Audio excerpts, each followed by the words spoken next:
Salut tout le monde, bienvenue sur la première vidéo de ma chaîne YouTube.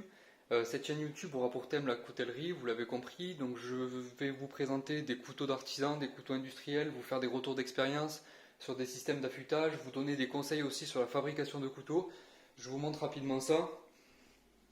Ça c'est un couteau lame forgé que j'ai fabriqué en cours d'année dernière. Et ça un couteau à lame fixe avec son étui. Donc c'est vraiment de la coutellerie amateur, hein. Je prétends pas du tout vous donner des conseils de professionnels ou je prétends pas avoir la qualité de travail d'un professionnel. Ceci a pour but simplement d'échanger entre passionnés de la communauté et pourquoi pas se donner mutuellement des conseils. Du coup pour cette première vidéo j'ai décidé de vous présenter le système d'affûtage DMT. Donc DMT c'est une marque américaine qui fait de la pierre diamant de très bonne qualité. Donc ça fait à peu près 2 ans que j'ai ce kit. C'est avec ça que j'ai débuté dans l'affûtage de mes couteaux. Aujourd'hui, la marque m'a vraiment convaincu. J'ai acheté le fusil, j'ai acheté des pierres qui ressemblent un peu plus à des pierres à eau japonaises, enfin format pierre à eau japonaise. Et du coup, je trouvais intéressant de vous faire un retour sur cet article. Donc en fait, c'est un guide d'affûtage, vous allez le voir, je vais le déballer, qui vous permet de garder un angle constant. Ce qui fait que avec ce kit, j'ai rattrapé, quand on est débutant, des fois on fait des fausses manipulations sur des pierres d'affûtage, notamment la Folknivon DC4, sur des pierres à eau japonaises, quand on ne garde pas le même angle, en fait, on peut arriver à foirer le tranchant. Et bien, ce kit vous permet de retrouver un tranchant d'usine, un tranchant parfait avec un angle vraiment symétrique. J'ai aussi, à mes débuts de fabrication de couteaux, créé carrément des tranchants avec ce kit. À mon grand étonnement, je pensais que le diamant s'usait, mais finalement, ça dure énormément dans le temps. Je suis vraiment surpris. Donc je déballe tout ça et puis je vais vous montrer ce produit. Donc voici de quoi est composé le kit d'affûtage. Vous avez trois pierres de grains différents. La bleue qui correspond à un grain grossier, la rouge à un grain médium et la verte à un grain plus fin. Ici vous avez la pince qui va venir tenir la lame de votre couteau et ici le socle qui va venir réceptionner la pierre. Vous insérez le gig dans le trou et ça va vous permettre lors de l'affûtage de garder toujours le même angle.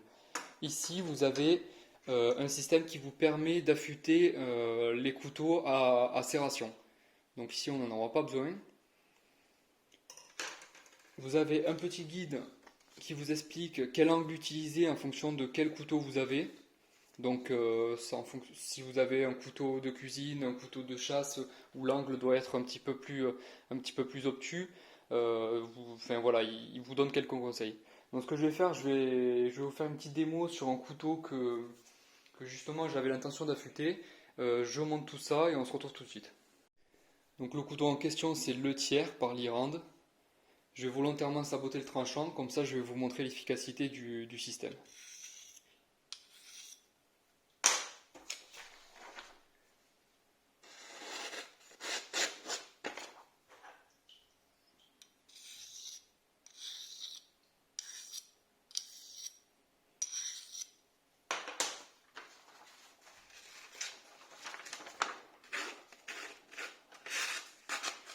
Ça déchire le papier, ça coche plus du tout.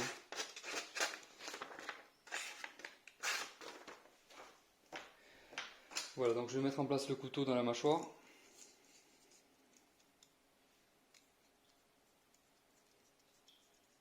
J'ai déjà présélectionné mon angle qui va être un angle plus fin, qui correspond plus au couteau de cuisine. Et j'attaque. Donc au début je peux faire des va-et-vient un petit peu aléatoires. D'ailleurs dans le manuel de conseil d'utilisation, ils vous disent de faire comme ça.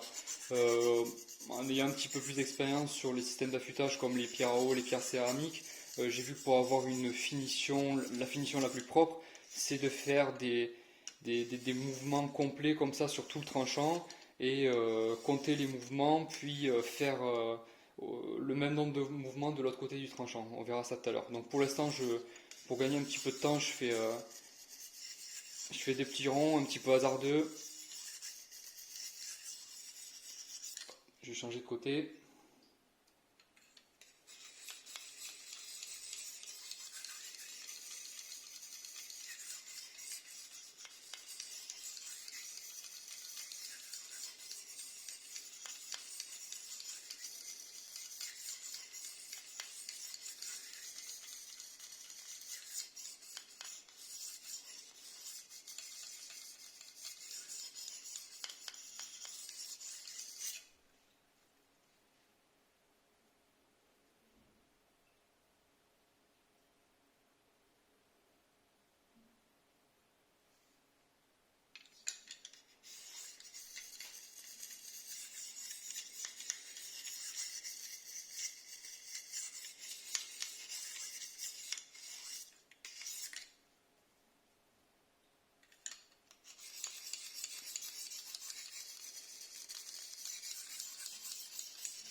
Voilà, donc je vais commencer à faire des mouvements sur la totalité du tranchant afin d'avoir un affûtage plus précis.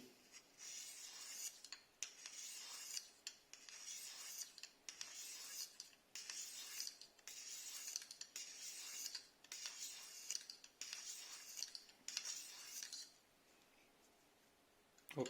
10 d'un côté, 10 de l'autre. Alors ces pierres diamantées, elles ont besoin d'un petit rodage. Lorsque vous recevez la pierre, elle est un peu plus abrasive qu'actuellement. En fait, toutes les pierres diamantées, que ce soit des fusils, des pierres comme la Fokniven DC4, elles sont plus abrasives au début que lorsque vous les avez rodées. D'ailleurs, c'est écrit dans le manuel d'utilisation, hein. Donc n'ayez pas peur quand vous recevez vos pierres d'affûtage.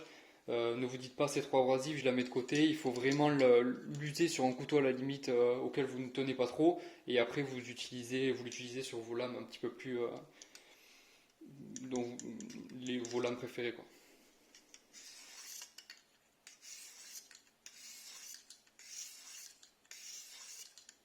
6,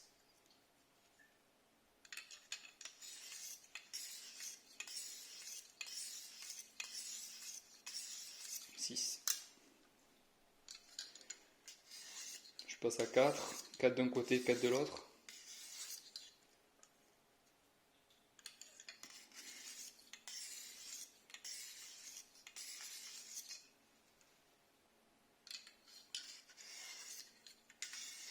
2.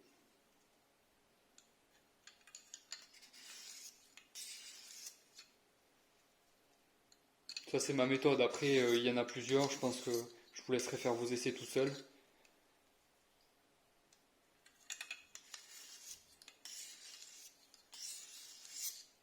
Je vais passer sur la pierre médium.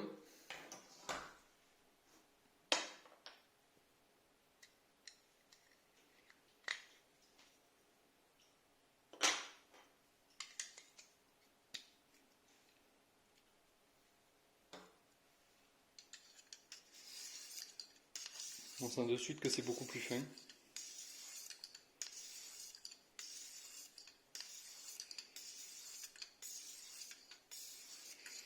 Alors ces pierres au début, avant de les acheter, je me suis demandé est-ce que ça s'usait, est-ce que, euh, est-ce que le diamant, est-ce que la ferraille se creuse comme sur les pierres à eau japonaises, hein. Eh bien écoutez, non. Elles sont totalement planes. Je vois que le plastique, c'est du plastique à la partie rouge qui accueille une fine couche d'acier sur lequel ils ont parsemé des éclats de diamants très très fins. Écoutez, non, ça n'a pas bougé vraiment, hein. À l'entretien, il faut simplement les nettoyer à l'eau chaude avec un petit peu de savon, mais pas plus, hein.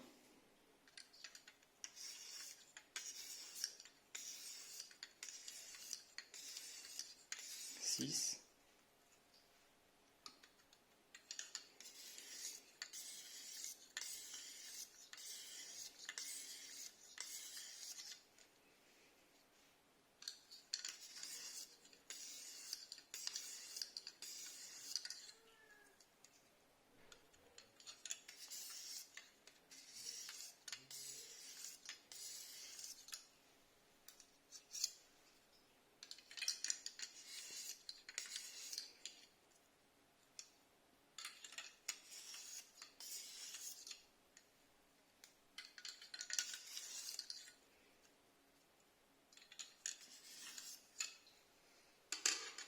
Hop, je vais passer sur la pierre la plus fine. Donc là, c'est un petit peu laborieux parce que j'ai vraiment massacré le tranchant. Mais si vous faites cette étape régulièrement, bon, bien sûr en fonction de l'utilisation que vous avez de votre couteau, mais si vous l'affûtez toutes les semaines, ça vous prend vraiment 5 minutes, hein.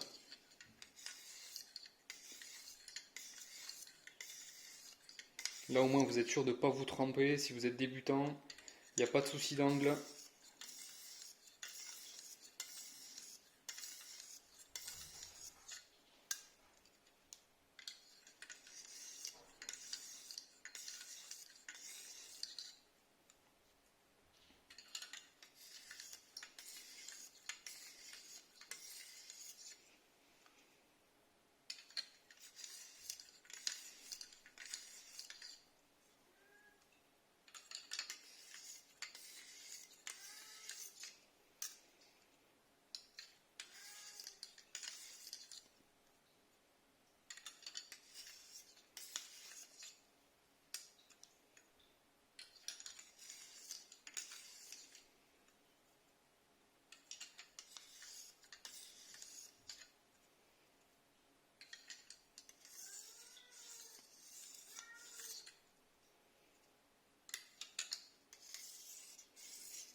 Et voilà, je vais chercher le cuir pour enlever le morphile, on va voir ce que ça donne.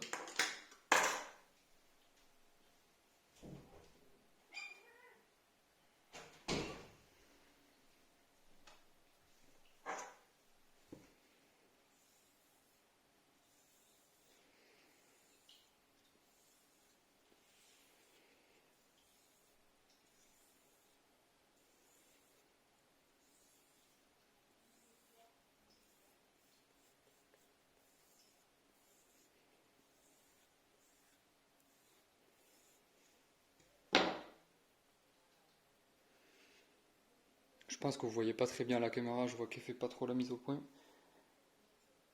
Mais la qualité du tranchant est plus que correcte, hein. Par rapport à une pierre à eau japonaise, je dirais que le bleu correspondrait à du 400, le rouge a du 900, 1000 et le vert a du 2000, 1500, 2000. On va essayer sur la feuille de papier. Non, ça n'a rien à voir.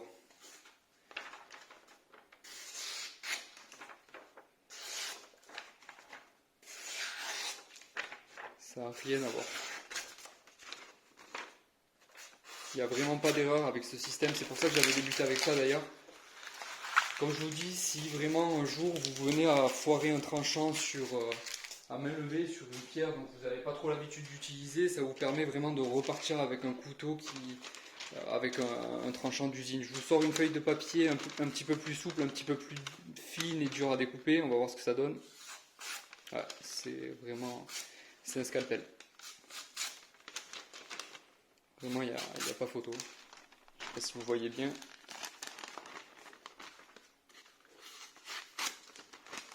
J'en profite que ma copine n'est pas là pour piquer ses magazines.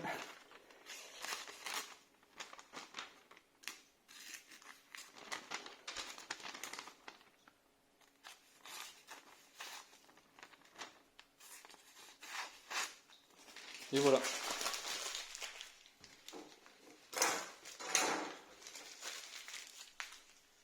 Donc en conclusion, je dirais que ce produit est vraiment excellent, autant pour les débutants que pour les confirmés. Aujourd'hui, mes affûtages, je les fais à main levée sur des pierres à eau japonaises ou des petites pierres comme celle-ci. Ceux-là, je les prends en randonnée, en bivouac, je les mets dans mon sac, ça pèse rien, c'est super fin. Vous pouvez vous le mettre dans la poche quand vous partez à la journée, vous le tenez comme ça, vous affûtez à main levée. Ça vous permet d'apprendre aussi à affûter à main levée. Euh, Surtout, vous n'avez pas besoin d'eau, vous n'avez pas besoin d'huile. En termes d'entretien, vous n'avez pas à redresser les pierres, ça bouge pas quoi. Et vous avez de quoi affûter vos serrations, c'est assez rare dans les systèmes d'affûtage. Euh, que demander de mieux, honnêtement. C'est pour ça que je voulais vous faire mon retour d'expérience sur le produit. Ça fait 2 ou 3 ans que je l'ai et c'est vraiment de la super cam. Je tenais à vous faire un retour dessus. Voilà, je vous dis à bientôt sur la chaîne. Prochainement, on verra. J'hésite encore entre une vidéo de fabrication de couteaux ou une présentation sur des couteaux populaires, des couteaux industriels ou artisans. Je vous dis à très bientôt. Salut!